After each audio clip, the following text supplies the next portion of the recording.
Allah Subhanahu wa taala menyuruh Nabi Muhammad untuk menceritakan kisah dua orang anak Adam ini kepada Bani Israel dan kepada kaum muslimin, karena ayat sebelumnya bercerita tentang bagaimana Bani Israel itu sangat keras hati dan sangat banyak larangan-larangan Allah yang mereka langgar. Mereka membunuh para nabi, mereka meninggalkan yang terpenting adalah mereka tidak mengikuti Nabi Muhammad SAW sebagai nabi. Habil ini yang korbannya tidak diterima oleh Allah Subhanahu wa taala. Kemudian Habil diterima korbannya oleh Allah Subhanahu wa taala. Bentuk diterima korbannya oleh Allah Subhanahu wa taala Habil ini, yang dikorbankan itu datang api kemudian hilang, dibawa oleh api. Dalam saksi disebutkan begitu. Sedangkan korban yang Habil tidak dibawa, tetap ada di tempatnya. Karena di awal kejadian penting di alam ini yang menyebabkan ada pembunuhan, kemudian ada ibadah kurban, masalahnya adalah masalah pernikahan dan masalah cinta. Dan itulah yang banyak terjadi permasalahan-permasalahan di dunia ini.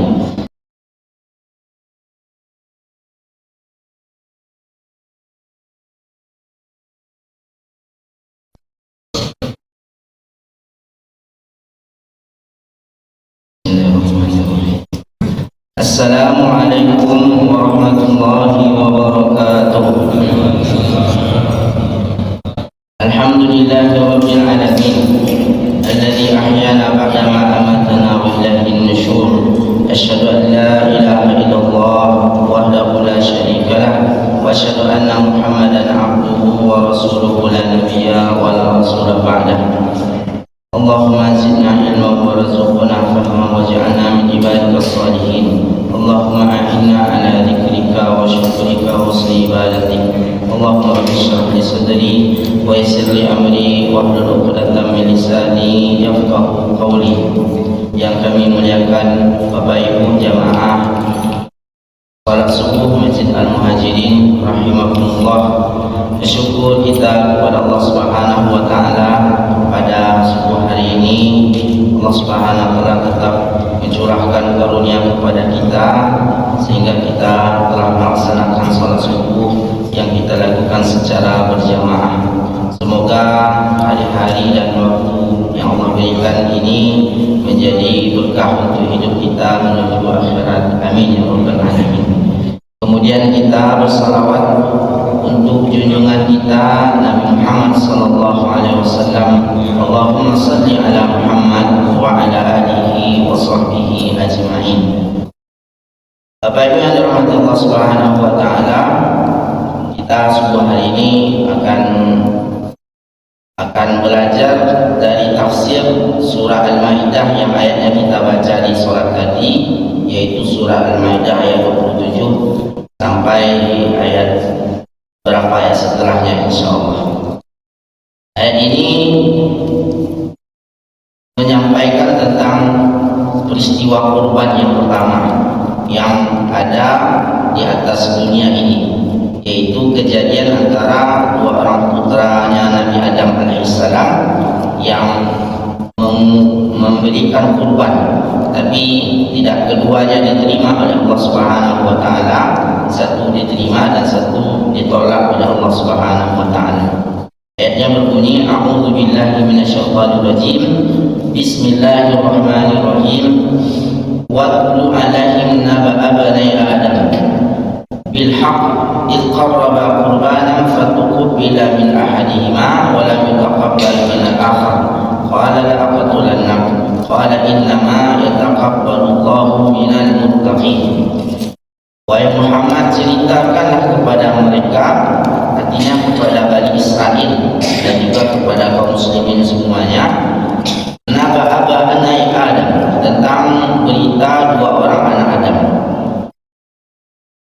Allah Subhanahu wa taala menyuruh Nabi Muhammad untuk menceritakan kisah dua orang anak Adam ini kepada Bani Israel dan kepada kaum muslimin, karena ayat sebelumnya bercerita tentang bagaimana Bani Israel itu sangat keras hati dan sangat banyak larangan-larangan Allah yang mereka langgar.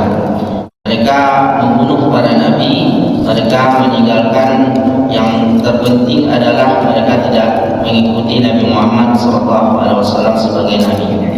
Apa yang menyebabkan dosa seperti itu oleh Bani Israel hanya satu saja penyebabnya, yaitu hasadah, yaitu hasad.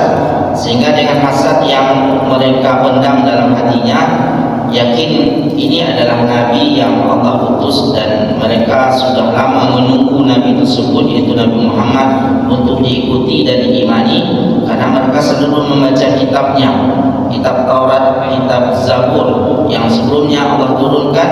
Di sana ada perintah, di sana ada kabar bahwasanya akan datang nabi terakhir nanti untuk mereka ikuti. Karena pada waktu itu Bani Israel adalah bangsa yang terbaik, adalah manusia terbaik, karena mereka beriman kepada Allah dan mereka diberikan oleh Allah kitab-kitab, mereka diberikan oleh Allah para nabi dan para rasul.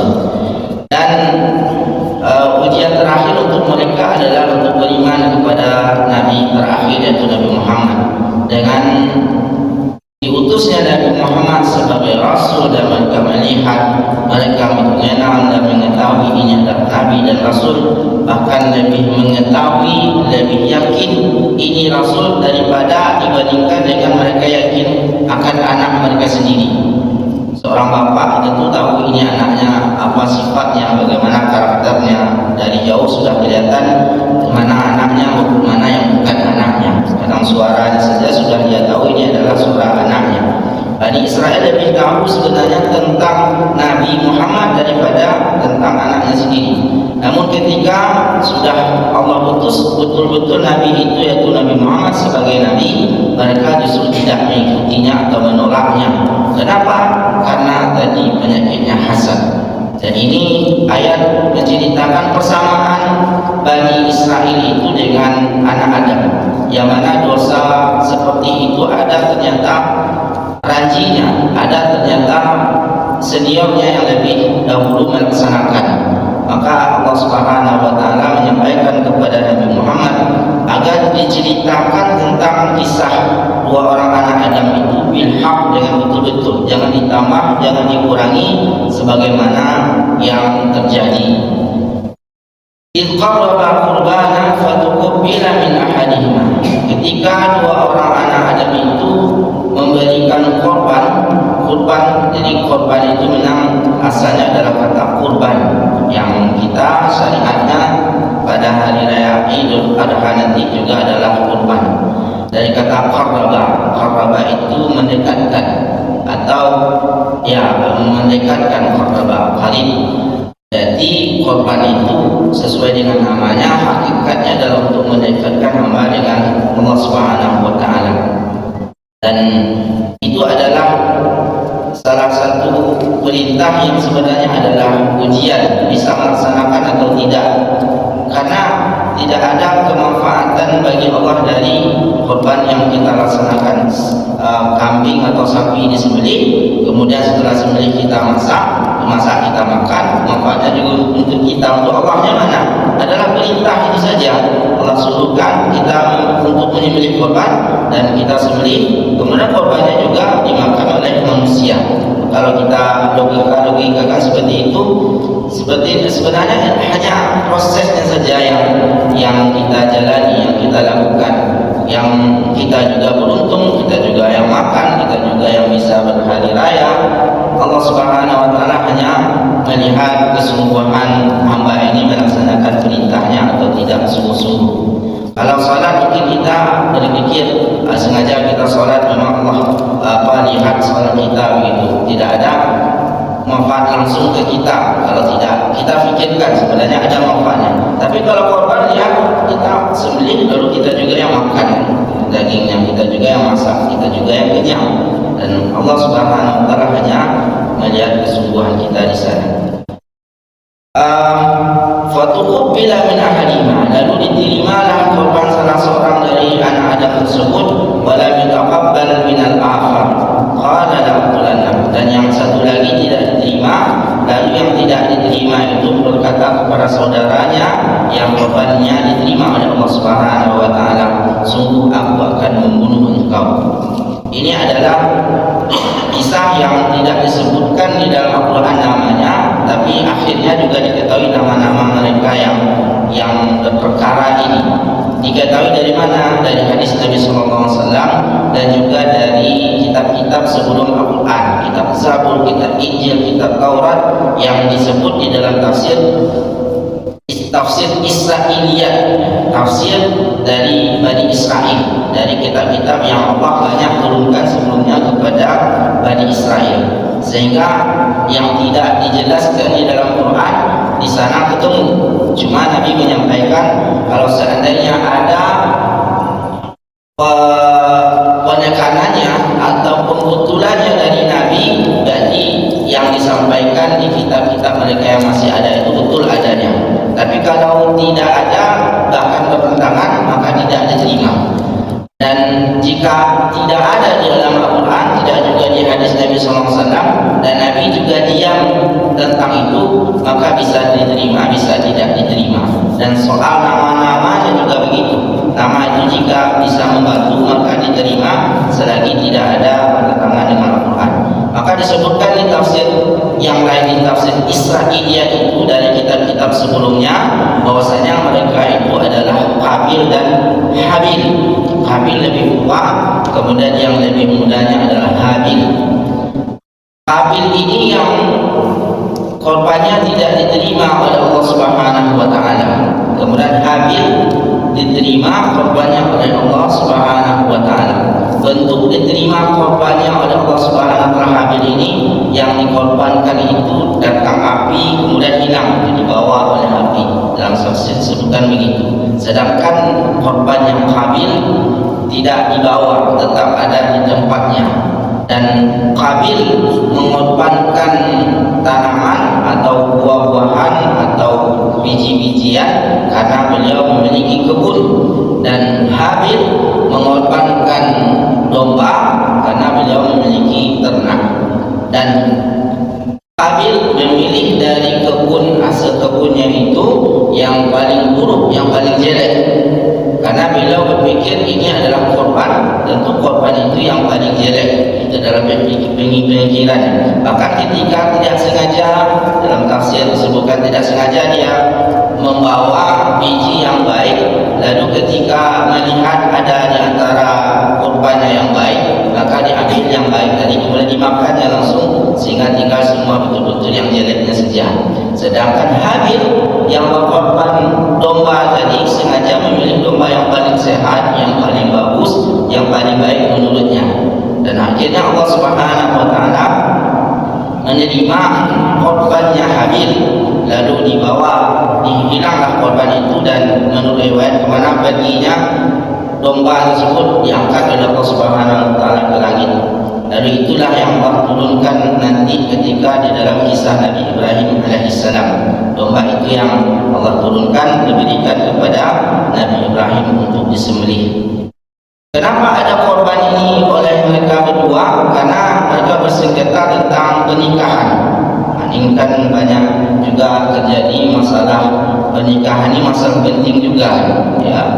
Dan makanya ada fikih kita, fikih munakahan itu memang bapak ibu yang sudah punya cucu tak mungkin untuk menikah lagi, tapi ada fikih pelajaran di sana yang setiap Senin ada sekali dalam sebulan, fikih munakahan.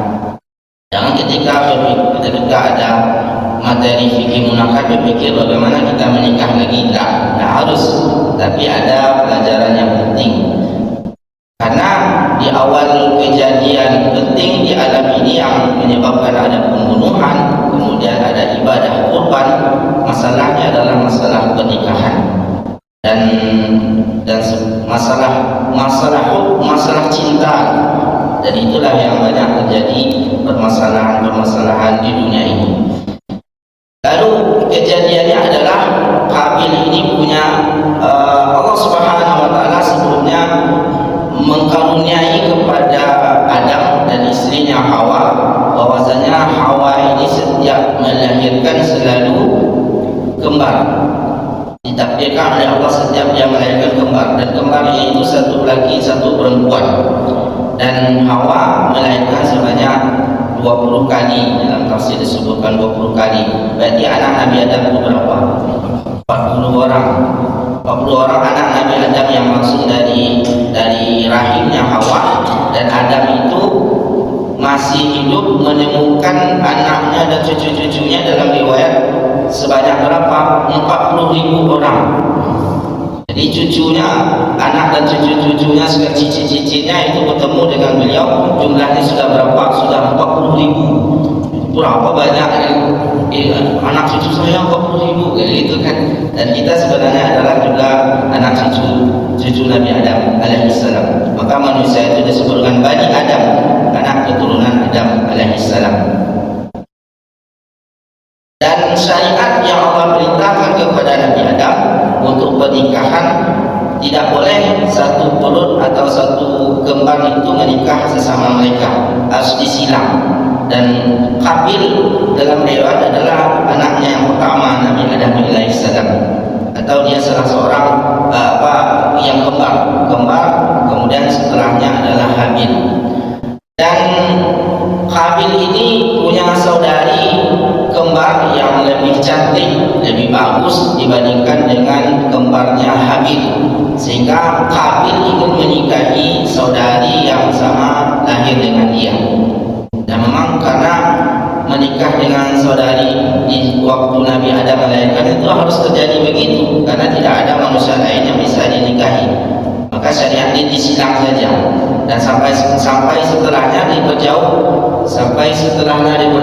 sehingga di zaman Nabi Muhammad SAW, Nabi Muhammad menganjurkan agar menikah itu adalah dengan orang yang jauh secara nasab. Dalam riwayat juga disampaikan, semakin jauh nasab pernikahan itu, maka semakin berpotensi untuk melahirkan keturunan yang lebih baik, lebih cerdas, lebih pintar, lebih sehat. Kalau masih dekat-dekat saja, masih dari kerabat saja, itu kurang sehatnya atau juga kurang pintarnya.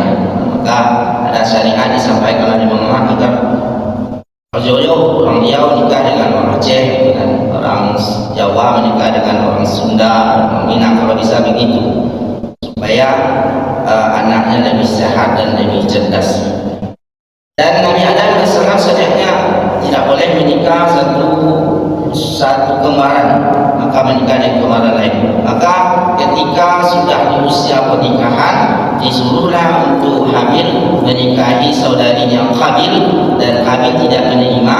Ia meminta ke bapaknya agar tetap menikahi saudari selahir dengan dia, saudari kembarnya. Lalu karena sering meminta dan mengotot tidak mau menerima keputusan Nabi Adam sebelumnya, maka Nabi Adam menyampaikan kepada Qabil dan Habil agar kalian berdua menyiapkan kurban. Mana kurban yang diterima, maka itu yang diterima. Kalau korban Qabil diterima, maka berarti dia akan menikahi saudari kembarnya. Kalau korban Habil yang diterima, maka Habil menikahi saudarinya Qabil. Jadi yang bagus saudarinya tadi adalah Qabil, yang kurang bagus menurut mereka adalah Habil. Lalu setelah diberikan korban itu, dipersiapkan, maka diterimalah oleh Allah Subhanahu wa taala korbannya Habil yang tadi mengorbankan atau mempersiapkan domba. Setelah diterima, datanglah kepada Qabil hasad, yang itu adalah dosa, di belakangnya banyak kejahatan.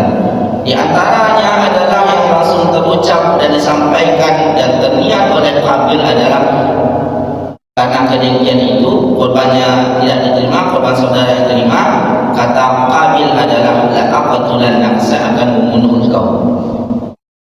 Jadi pada waktu itu sudah ada pemahaman kepada Qabil bahwasanya manusia ini bisa dibunuh, bahwasanya jiwa manusia ini bisa dihentikan untuk hidup.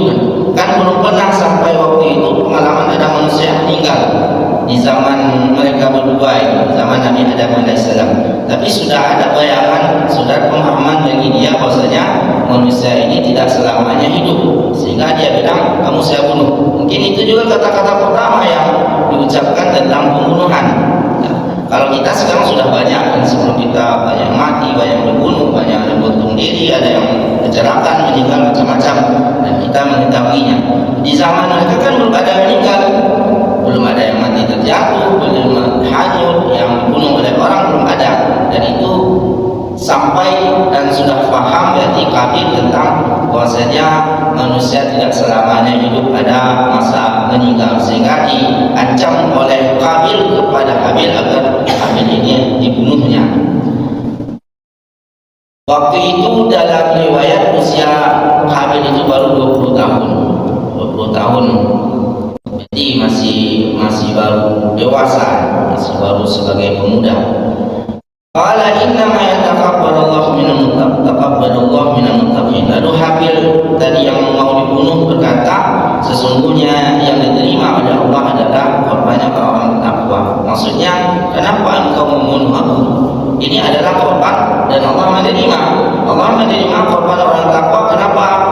Apa dosaku, apa salahku? Kata Habil, Allah terima korbanku dan engkau pula yang ini. Nah, seperti itu sebenarnya ini itu tak perlu ada alasan yang logis.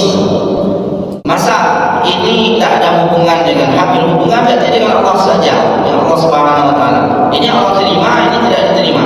Lalu yang diterima itu menjadi dibenci oleh yang tidak diterima.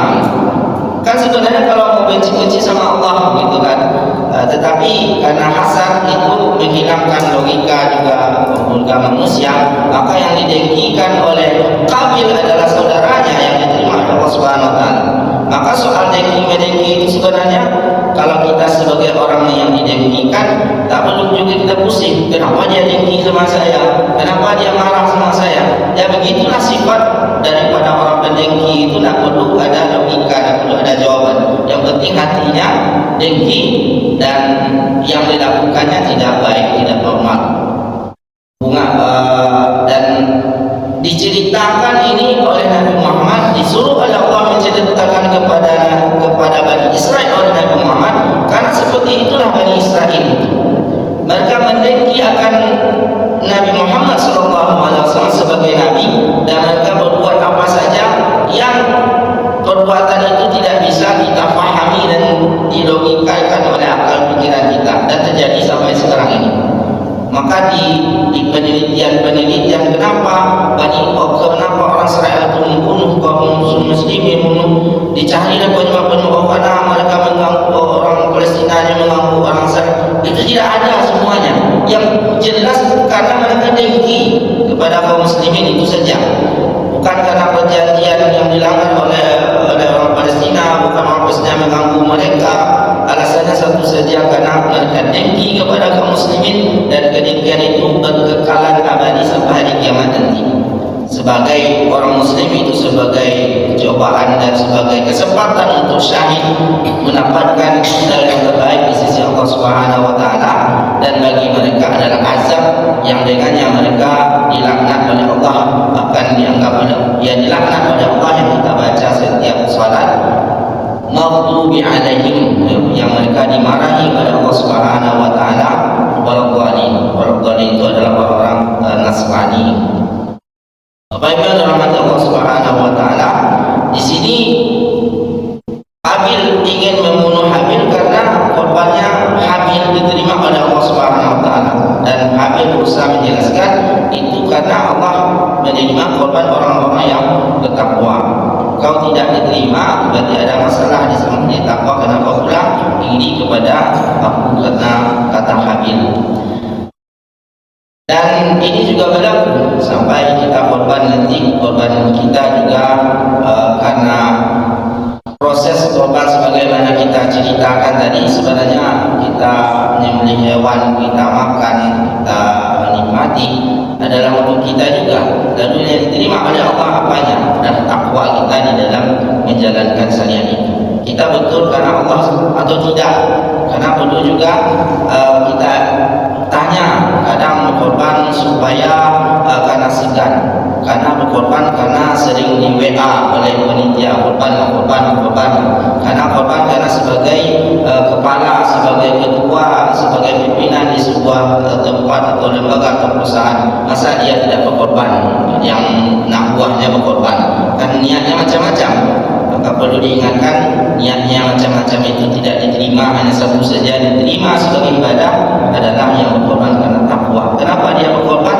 Karena ada perintah Allah Subhanahu Wa Taala. Semoga hartanya menjadi suci, semoga hatinya menjadi suci dengan korban yang dia lakukan tersebut.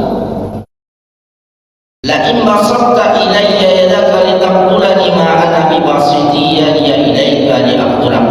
Kalau engkau berusaha untuk membunuh, kata Habil, maka aku tidak akan berusaha untuk membunuh engkau, kata Habil kepada Qabil. Dan diriwayatkan Habil ini sebagai saudara yang lebih kecil daripada Qabil, dia punya tenaga yang kuat, dia lebih kuat, jauh lebih kuat daripada Qabil. Fisiknya kemudian tenaganya jauh lebih kuat daripada Qabil. Ketika Qabil ingin membunuhnya, kalau dia pakai kekuatannya waktu itu untuk membunuh Qabil juga, pasti Qabil yang akan terbunuh terlebih dahulu. Namun dia sampaikan di sini, saya akan berusaha untuk membunuh engkau. Kalau engkau membunuhku, saya akan berusaha untuk membunuh engkau. Karena di dalam syariat Islam juga disampaikan oleh Nabi Muhammad SAW, dua orang mukmin yang sering membunuh tersebut, satu meninggal, satu hidup, kedua-duanya akan masuk neraka, kata Nabi SAW. Kenapa? Yang membunuh masuk neraka kita sudah paham karena dia membunuh saudaranya. Tapi yang terbunuh kenapa bisa juga masuk neraka? Karena sebenarnya yang terbunuh ini hanya masalah kesempatan saja. Kalau seandainya dia sempat membunuh si pembunuh ini, dia yang hidup sebenarnya.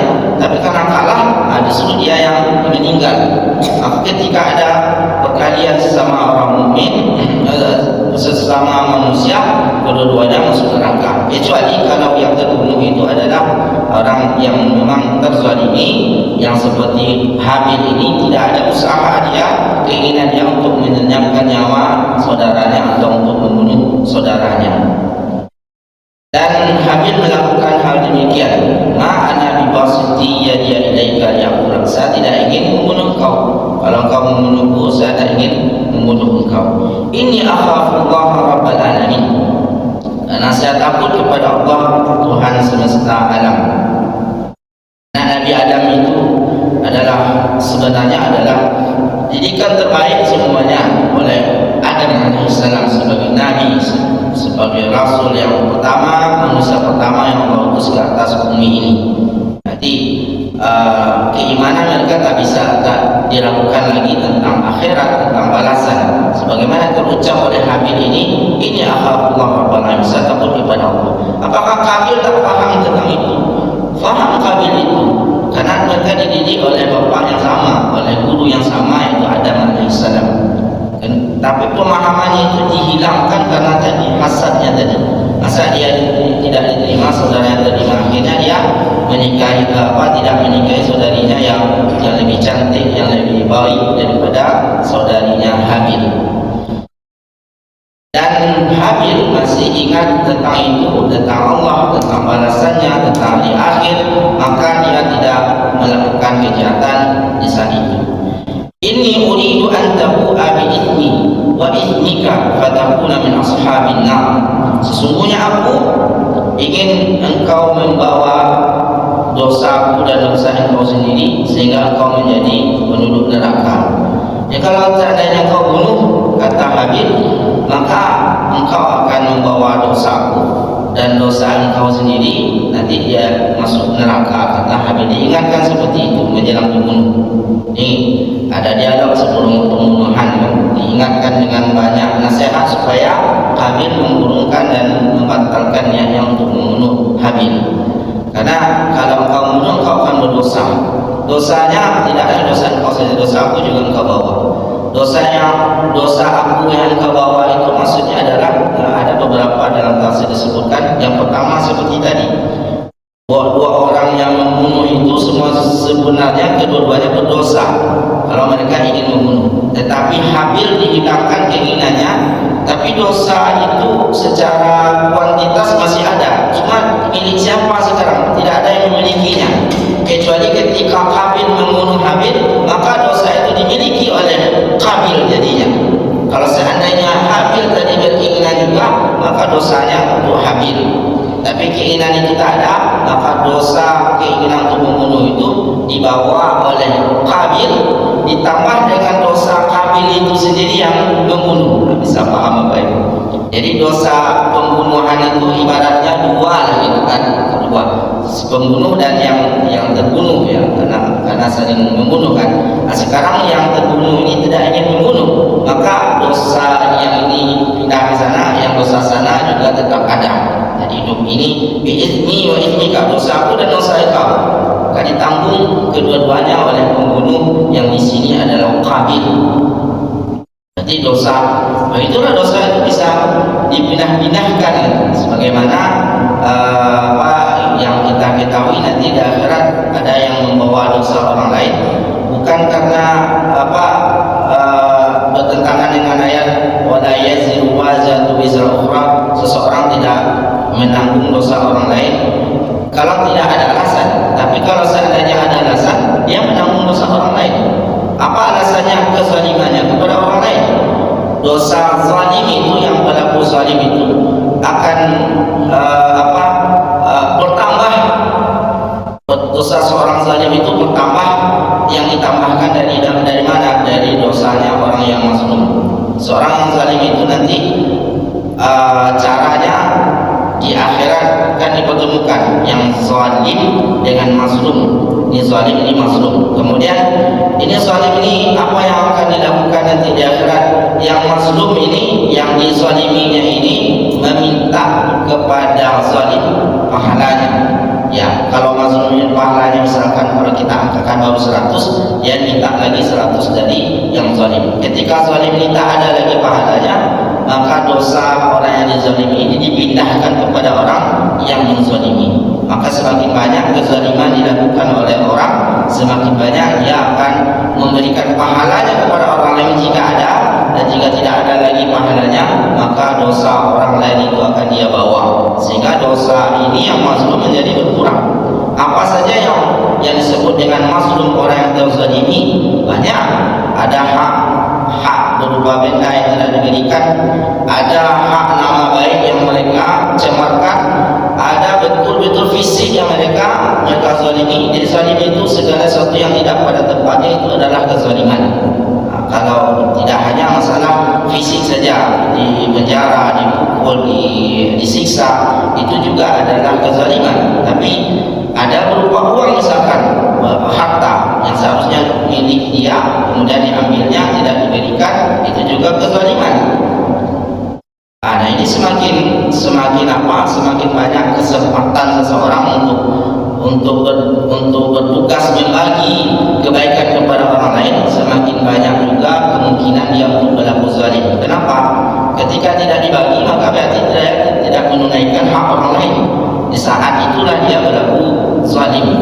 Siapa orang seperti itu, tentu semakin tinggi pangkat orang lain, jabatan orang lain, semakin banyak rakyat di bawahnya, semakin banyak orang dipimpinnya, semakin berpotensi untuk melakukan kezaliman yang banyak. Ngeri kalau seandainya orang yang dapat jabatan namun tidak amanah itu sama dengan zalim. Ketika dia tidak amanah berarti melakukan kezaliman. Di saat itulah dia akan bertanggung jawab, banyak hak orang lain yang harus ditunaikan nanti di akhirat. Kalau seandainya bertobat di dunia ini ketika sudah pensiun, alhamdulillah. Tapi kadang tobat ketika pensiun itu hanya dia dengan Allah. Dengan manusia lain dia lupakan. Apakah sudah selesai belum? Misalkan, dulu ketika sedang aktif jadi polisi, misalkan banyak orang ditangkap, banyak orang yang dimasukkan penjara, atau orang yang diambil contoh.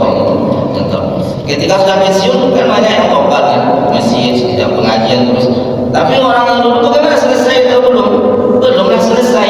Sampai betul-betul dia temui orang dulu satu-satu. Nah, bagaimana kalau seandainya tidak ketemu? Yang penting dulu usaha. Kalau tidak ada usaha, maka kezalimannya akan tetap ada. Maka ada dua hubungan kita, hubungan dengan Allah dan hubungan dengan manusia. Hablum minallah, hablum minan nas. Maka Nabi memesankan kepada sahabat Ibnu Mas'ud, jangan sampai engkau meminta jabatan, karena jabatan itu nanti di akhirat berat. Di dunia ini amanah, nanti di akhirat berat. Tidak semua sahabat sahabat itu diamanahi oleh Nabi SAW tugas dan tanggung jawab, karena Nabi sendiri ini amanah ini tidak bisa dipegang, amanah ini kuat ini tidak kuat. Tapi di zaman kita ini Bapak Ibu rahimahumullah, kita lihat betapa ngerinya orang berpacu berlomba mati-matian untuk menerima jabatan, mulai dari yang sejelek-jeleknya dan bahkan juga yang baik. Dan bahkan betul kalau seandainya jabatan itu dipegang oleh orang yang tidak baik, maka akan tidak baik masyarakat, maka kita harus juga antusias untuk mengambilnya, betul. Tapi yang berkata seperti ini mungkin ada 1, 2, 3 yang hanya memanfaatkan kalimat itu saja. Juga ini sebenarnya seperti yang lain juga. Kalau dia berpuasa dia dapat ini dapat itu, maka naudzubillah kalau niatnya salah. Kalau niatnya baik, semoga seperti Nabi Yusuf alaihissalam meminta jabatan, betul amanah diberikan kepada yang seharusnya. Kemudian wadzalika jazaa'ul zalimin, seperti itulah pembalasan bagi orang yang berlaku zalim, membunuh orang lain adalah zalim, memakan harta orang lain adalah zalim, tidak memberikan hak orang lain adalah juga kezaliman. Faqawwa'at lahu nafsuhu qatla akhi, lalu nafsunya mentaati agar membunuh saudaranya. Jadi ini nafsunya mendorong, kata nafsunya ini membunuh ini gampanglah, membunuh saudara ini mudahlah, maka dibisikkan dan akhirnya nafsu itu ikut membunuh, ikut untuk berkeinginan membunuh saudaranya yaitu Habil, maka akhirnya faqatahu, dibunuhlah Habil tadi, fa asbaha minal khasirin, maka jadilah Habil yang membunuh ini dari orang-orang yang rugi dunia dan juga rugi akhirat. Yang berat adalah rugi akhirat itu. Di akhirat dia dipertanggungjawabkan semua perbuatan, padahal yang ditaati oleh nafsu tadi hanya karena kedengkian saja, hasad saja. Dan sumber kedengkian itu adalah karena perempuan, karena nikah, karena keinginan untuk menikahi yang lebih cantik itu, yang berimbas nanti di akhirat dia merugi masuk neraka. Namakan kerugian apa yang lebih besar daripada itu? Tidak ada. Bahasanya rugi yang paling besar itu masuk neraka, yang seharusnya bisa atau ada kesempatan untuk masuk surganya Allah Subhanahu wa taala. Kemudian belum lagi ya. Lanjut. Fara'atallahu ghuraban yabhathu fil ardi liyuriyahu kaifa yuwari sawata akhi. Lalu Allah mengutus burung ghuraban yang 2 ekor burung, yabhathu, burung yang mereka yabhathu fil ardi, menggali tanah, liyuriyahu, untuk diperlihatkan kepadanya, kepada Habil tadi, kaifa yuwari sawatahi, bagaimana dia mengumpulkan atau menghilangkan jasad daripada saudaranya. Di tafsir ini banyak sekali ceritanya. Ada yang menceritakan di tafsir itu bahwasanya Habil itu setelah membunuh saudaranya, dibawa saudaranya kemana-mana selama berapa? 100 tahun, dan bilang begitu. Ada yang mengatakan pokoknya dibawa, yang dia kejadian itu ada bertempat di posisi India sekarang, di tanah India sekarang, kejadian pembunuhannya itu. Lalu Habil ini membawa jasad saudaranya kemana-mana sampai akhirnya ke Mekah. Itu dibawa di atas baunya dari India ke Mekah kan jauh, dan berarti waktunya lama. Dalam waktu itu dia terombang-ambing ini jasad saudara ini mau diapakan, dia tak paham. Waktu itu karena belum ada pengukuran kemana jasad ini disimpan, belum ada pengalamannya. Lalu akhirnya Allah Subhanahu wa taala mengutus burung yang berkelahi di depan Habil. Lalu setelah berkelahi, satunya mati dan yang hidup itu menggali tanah, menggali pasir, dan mengumpulkan burung yang mati itu di dalam pasir atau di dalam tanah yang digalinya tersebut.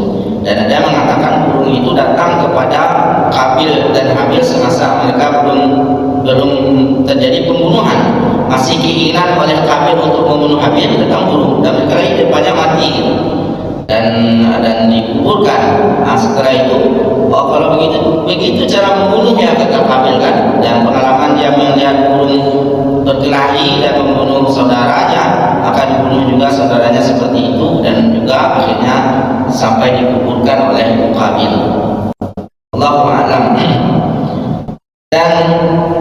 dikuburkanlah saudaranya oleh Qabil. Terjadilah itu adalah pembunuhan yang pertama di atas dunia dan juga penguburan jasad yang pertama di atas dunia. Dan di riwayat disebutkan Qabil ini adalah pelaku pembunuhan yang pertama, yang nanti kata sebagian ahli tafsir dia juga akan mendapatkan dosa-dosa warisan dari setiap orang yang membunuh setelah itu di atas dunia ini sampai hari kiamat nanti. Dalilnya apa? Kata Nabi SAW, man sanna fil Islam sanatan hasanatan falahu ajruha wa ajru man amila min ba'dihi min ghairi an yanqusa min ujurihim syai'a, wa man sanna fil Islam sanatan sayyi'atan falahu wizruha wa wizru man amila biha min ba'dihi min ghairi an yanqusa min athwarihim syai'a. Siapa yang melakukan sanna, melakukan perbuatan yang baik pertama kali, membiasakan perbuatan yang baik atau mengajarkan perbuatan yang baik, lalu diikuti oleh orang lain, ada orang lain yang melakukannya, maka yang melakukan pertama ini mendapatkan pahala seperti pahala orang yang mengerjakan ini. Kalau yang mengerjakan 2 berarti kali 2, kalau mengerjakan 3 berarti kali 3, kalau mengerjakan ribuan orang maka kali sebanyak orang, sebanyak berapa kali mereka mengerjakan. Hanya saja kata Nabi, min ghairi ayyam qusa min ujurihim syai'an, tanpa mengurangi pahala yang mengerjakan ini. Tak perlu juga ini kita ikuti perbuatan ini. Kenapa? Karena ada yang melakukan, karena dilakukan oleh pasangan misalkan, maka yang lain ikut. Yang ikut ini akan dapat pahala, dan pahala itu juga akan diberikan kepada pasangan tanpa mengurangi pahala yang ikut itu. Itu maksudnya. Maka di sini sanatan hasanatan seperti itu. Buatlah perbuatan yang baik yang bisa diikuti, atau ajarkan Nabi yang bisa diikuti oleh orang lain, maka kita yang mengajarkan dapat juga pahala seperti yang diajarkan. Yang diajarkan tak perlu ini juga, karena tidak akan mengurangi pahalanya. Kecuali kalau terlalu ini, daripada orang dapat pahala, lebih baik dia tak mengajarkan. Terlalu ini seperti itu. Kenapa kau nak kerjakan? Kan sudah diajarkan. Kalau saya kerjakan, orang nanti seorang itu dapat pahala juga, tapi saya tidak kerjakan. Ini terlalu ini sekali, sangat ini sekali. Dan sebaliknya kata Nabi SAW, siapa mengerjakan kejahatan, mengajarkan atau mengerjakan kejahatan dan diikuti serta ditiru oleh orang lain, maka kejahatan yang dilakukan oleh orang lain tersebut dosanya mereka berdosa, dan juga dosanya ditransfer seperti itu juga kepada yang mengajarkan, kepada yang melakukan pertama sekali, tanpa mengurangi dosa yang mengerjakan ini sedikit pun. Ini berlaku kata ulama juga kepada Qabil, karena dia yang pertama sekali membunuh manusia, maka segala dosa pembunuhan di atas dunia ini dapatlah dosanya Qabil. Na'udzubillah wa na'udzubillah. Lalu kenapa Nabi Adam tidak dapat dosa memakan buah larangan? Dan Nabi Adam kan juga melakukan dosa di dalam surga, memakan buah larangan, buah khuldi. Tafsirnya banyak, tapi anggap saja buah kan, lalu dimakannya. Berarti orang yang memakan buah larangan setelah itu sampai di kiamat dapat dosa, serta dosanya juga dikirim kepada Nabi Adam AS. Adam tidak berlaku seperti itu. Kenapa? Karena Adam sudah bertobat, dan tobatnya diterima oleh Allah Subhanahu Wa Taala. Jadi yang pernah melakukan kejahatan dan pernah mengajarkan kejahatan kepada orang lain, bertobat supaya dia tidak mendapatkan transfer dosa daripada orang lain. Kalau tidak tobat dia, maka akan dapat juga dosa dari orang lain tersebut. Apa saja kejahatan yang dilakukan, termasuk juga menghilangkan kesempatan baik untuk orang lain. Apa kesempatan baik untuk orang lain? Menghalangi orang untuk berbuat baik. Orang mau ke masjid dilarangnya misalnya, maka dia dapat dosa sebagaimana seharusnya yang mengerjakan ini, yang pergi ke masjid ini dapat pahala. Maka sebesar itu dosa yang diberikan kepada yang menghalanginya. Siapa yang diantara menghalangi orang dari masjid adalah Yahudi dan Nasrani tadi. Yahudi yang pertama, mereka berusaha supaya umat ini tidak ke masjid, tidak datang ke masjid.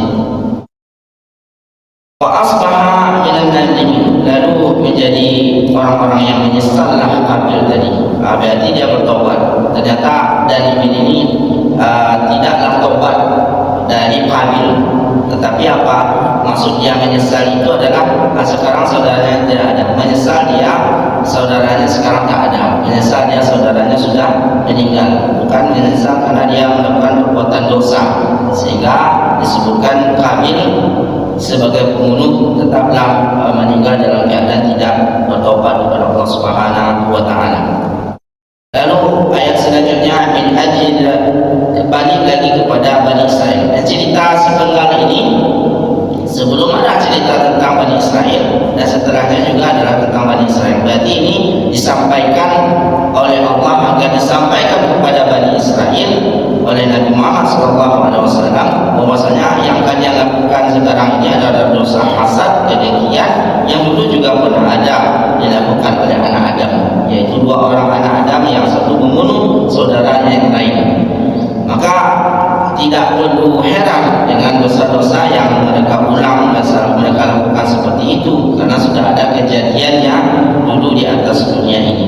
Di sini juga menolak anggapan bahwasanya manusia ini berevolusi, Bapak Ibu rahimakumullah, yang sekarang belum juga pemahaman atau konsep ini bisa dibatalkan. Tetap diajarkan di sebelumnya bahwasanya manusia ini berevolusi, artinya manusia ini mengalami perkembangan yang awalnya dulunya adalah manusia yang tradisional, manusia yang primitif, yang lemah pemikiran, bahkan fisiknya juga tidak utuh sebagai manusia sekarang. Mereka dari kera, kera juga sebelum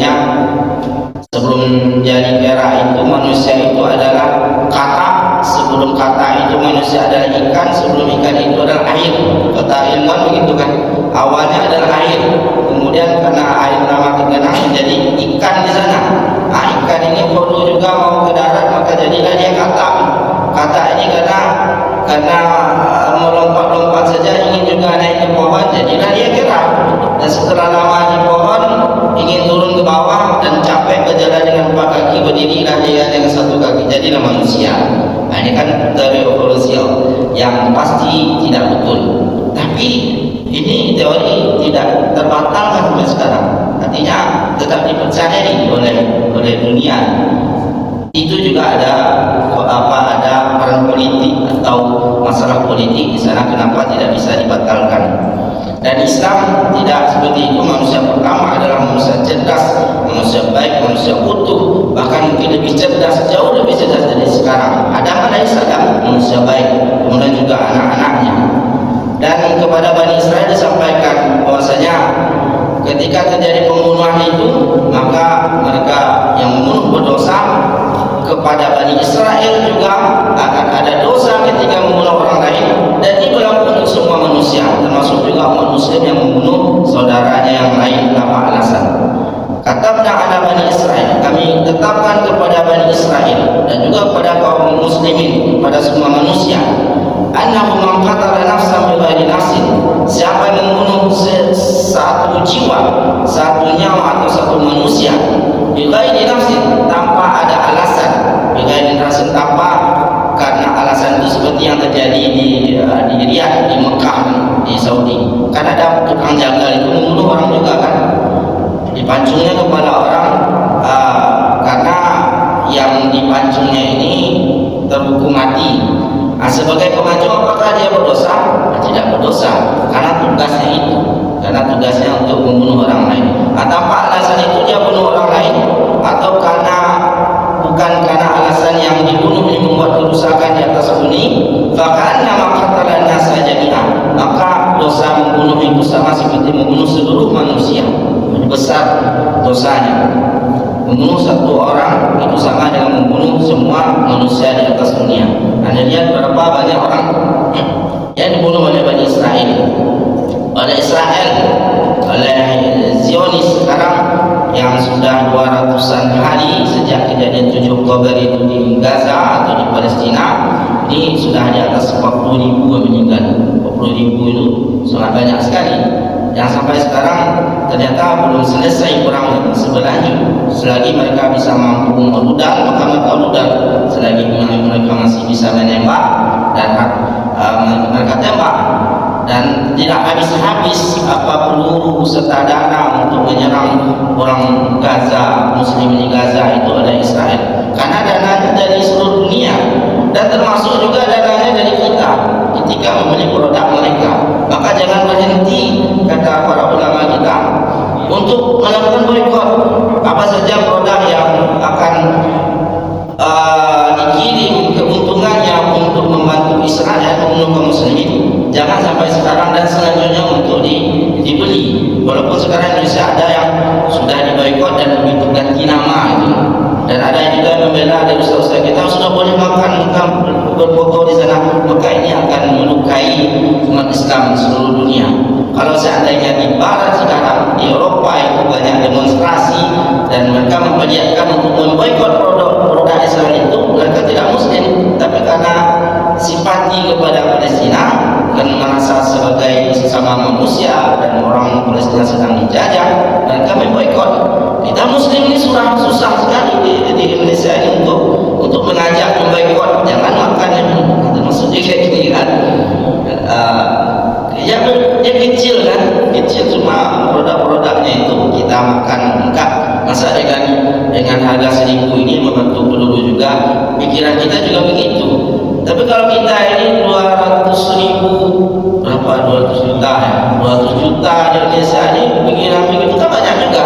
1.000 kali 200 juta, banyak juga senjata yang bisa dibelikan untuk membunuh saudara kita di Palestina. Jadi berjuang juga kita untuk memboikot, ya, jangan membeli, jangan mengkonsumsi produk mereka. Kalau yang sudah terpakai, sudah dibeli, biarlah. Yang baru yang akan datang, jangan selagi Yahudi ini masih ada, walaupun tidak ada perang kita terdengarkan, tapi akan ada perang-perang lain yang tetap mereka gencarkan. Kalau tidak perang senjata, ada perang lain yang tetap mereka lakukan.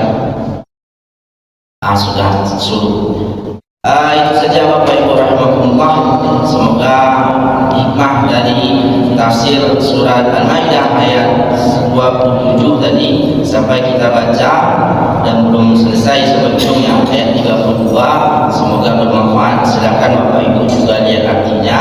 Kalau ada tafsirnya silakan juga baca tafsirnya. Semoga bermanfaat untuk kita semua.